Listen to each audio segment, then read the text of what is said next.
کوئی دنیا کا طبیب موت تو نہیں ٹال سکتا، کوئی دعا موت نہیں ٹال سکتی. موت ایک ایسی حقیقت ہے جو انبیاء سے بھی ٹلنے والی نہیں. کل نفس ذائقۃ الموت، ہر جان کو، جس کے اندر بھی روح یا جان ہے، موت کا مزہ چکھنا ہے.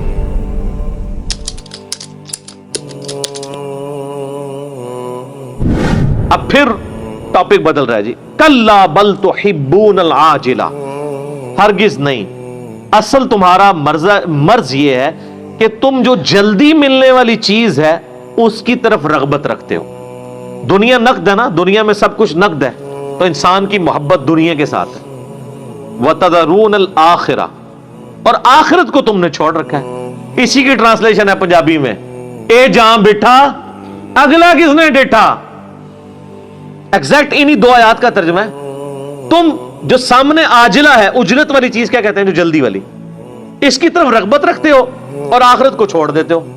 یعنی جو پنجابی میں کہا اے جہاں میٹھا، یعنی یہ جہاں تو میٹھا ہے، آگے والا کس نے دیکھا ہے، جب آئے گا تو دیکھی جائے گی. تو یہاں پہ بھی اللہ تعالیٰ ہمارا ہے کہ تم جو جلدی دنیا میں ملنے والی چیز ہے اس کی طرف تو رغبت رکھتے ہو. یعنی میں اس کو مثال سے سمجھاتا ہوں کہ اگر آپ کو کہا جائے کہ جو فجر کی نماز فلاں مسجد میں پہلی صف میں ادا کرے تو حکومت کی طرف سے 1 لاکھ روپے کا چیک لے رہے، پہلی صف والا، دوسری صف والا 50,000 کا چیک اور تیسری والا 25,000 کا.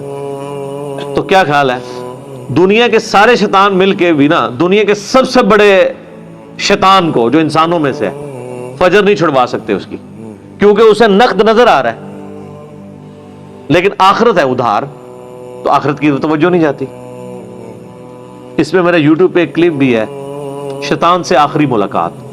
وہ آپ جا کے لکھیں تو کئی اور باتیں ہیں. میں نے چونکہ ٹائم کے اندر اس صورت کو مکمل کرنا ہے، میں ورنہ تو اس آیت پہ بھی بہت بولا جا سکتا تھا.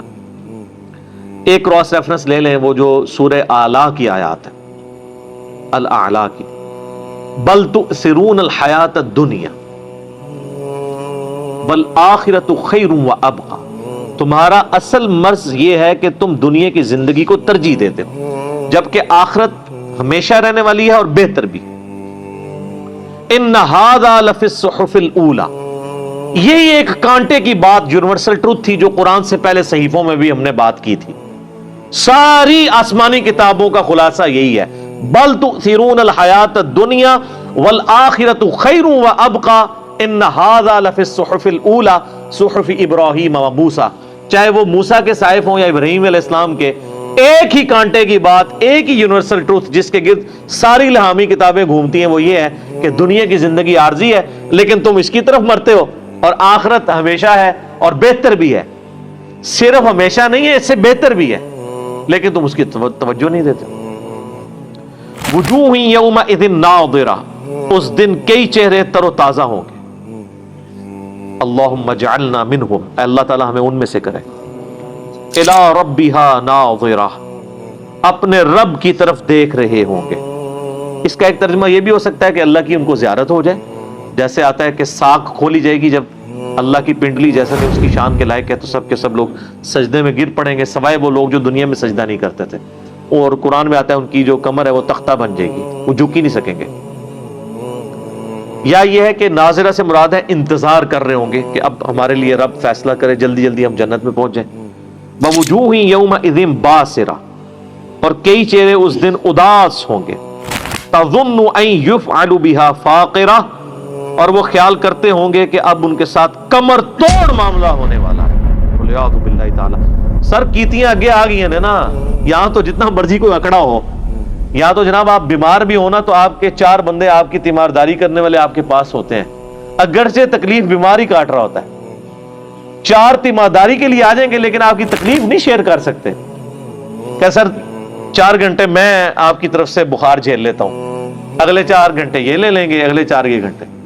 صرف تسلیاں، اور آخرت میں یہ بھی نہیں ہے. اللہ کے مقابلے پہ کون کسی کو تسلی دے سکتا؟ کوئی بھی نہیں. پھر لوگ گمان کریں گے ہمارے ساتھ تو کمر توڑ معاملہ ہونے والا ہے. اللہم اجرنا من النار، اللہم اجرنا من النار، اللہم اجرنا من النار.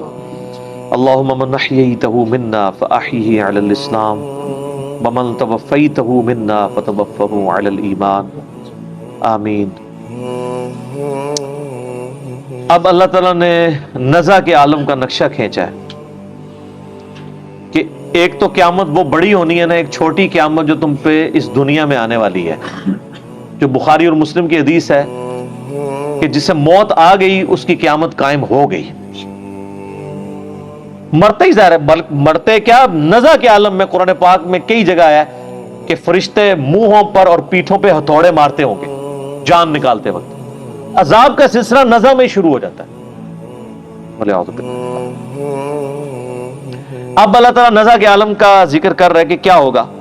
کلا اذا بلغت التراقی، ہاں جب جان ہنسلی تک پہنچ جائے گی.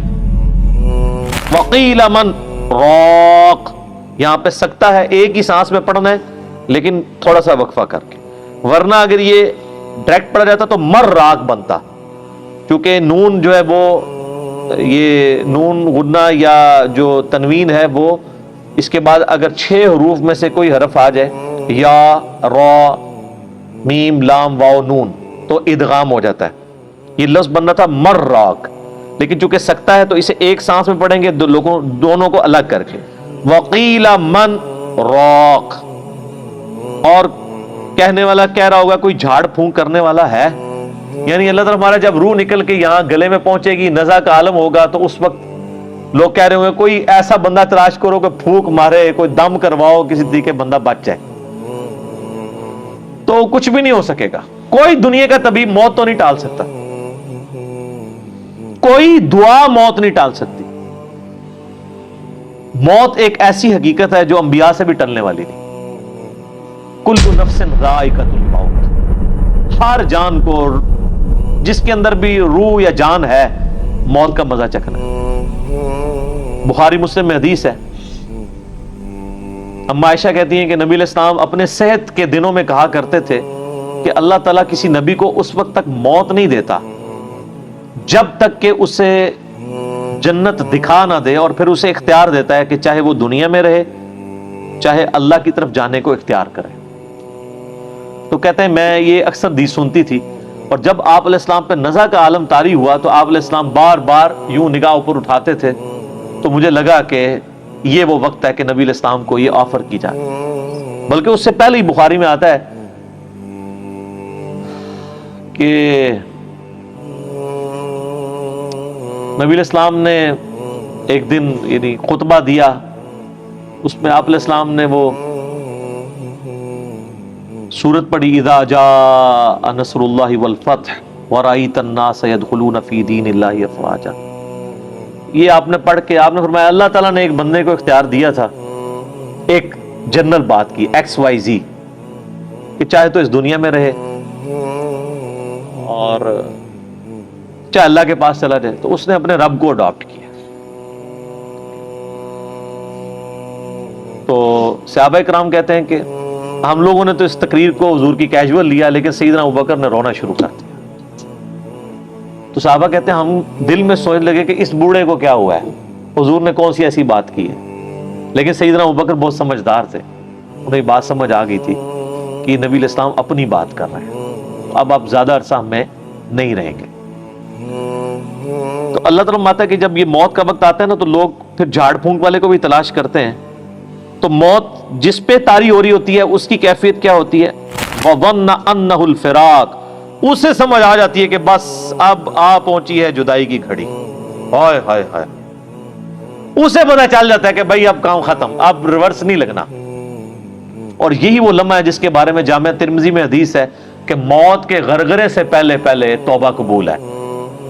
جب موت کا غرہ آتا ہے تو پھر نظر آ جاتا ہے نا، جنتیوں کو جنتی فرشتے نظر آ جاتے ہیں. میرا آپ لیکچر سنیں نا عذاب قبر کے اوپر، مسئلہ 117A اور B. 117A میں نے 10 آیات سے عذاب قبر ثابت کیا، اور 117B میں 17 حدیث بخاری مسلم سے پیش کی ہیں، کچھ ابو داؤد ترمذی سے، جس میں نے ایک نیک بندے کی جب روح نکلنے لگتی ہے اس کے ساتھ کیا معاملات ہوتے ہیں، اور ایک برے بندے کی روح. تو اس میں آپ حدیث میں دیکھیں تو وہ لوگوں کو نظر آ جاتا ہے کہ اب ہمارے ساتھ کیا معاملہ ہونے والا ہے. تو اسے تو گمان ہو جاتا ہے کہ میری آخری گھڑی آ پہنچی. والتفت الساق بالساق، اور پنڈلی پنڈلی سے جڑ جاتی. آپ پتہ ہے یہ جو روح نکلتی ہے نا، یہ پاؤں کی طرف سے نکلتی ہے، یوں نکل کے یوں جاتی ہے. اور جب وہ ایگزیکٹ کیفیت طاری ہوتی ہے، جن لوگوں نے یہ آبزرویشن کی ہوئی ہے نا، کئی لوگ ہمارے بھی جاننے والوں میں، کہ وہ نزا کے وقت جب روح نکل رہی ہوتی ہے اس وقت وہ یعنی اس مردے کے پاس موجود ہوں ایگزیکٹ اس وقت میں، وہ جو کیفیت طاری ہوتی ہے وہ بالکل اسی طریقے سے ہوتی ہے کہ ایسے ٹانگوں جو ہیں وہ انسان کی ایسے جڑ جاتی ہیں، پنڈلی سے پنڈلی مل جاتی ہے ایسے، اور پھر یوں نکلتی ہے روح۔ ظاہر ہے وہ روح نکلنا تو پھر جناب بڑا مشکل کام ہے۔ تو میں نے بتایا نا کہ وہ روح جب ایسے نکلتی ہے، جو فاسق کی روح تو پھر ایسے نکلتی ہے، سنن نسائی میں ابو داؤد میں حدیث ہے کہ گویا کوئی شخص جو ہے وہ کانٹے والی چیز روئی میں داخل کر کے اس کو کھینچے، تو وہ کس طریقے سے ایک تار تار ہوتا ہے انسان۔ اللہ تعالیٰ موت کی سختیاں آسان فرمائے۔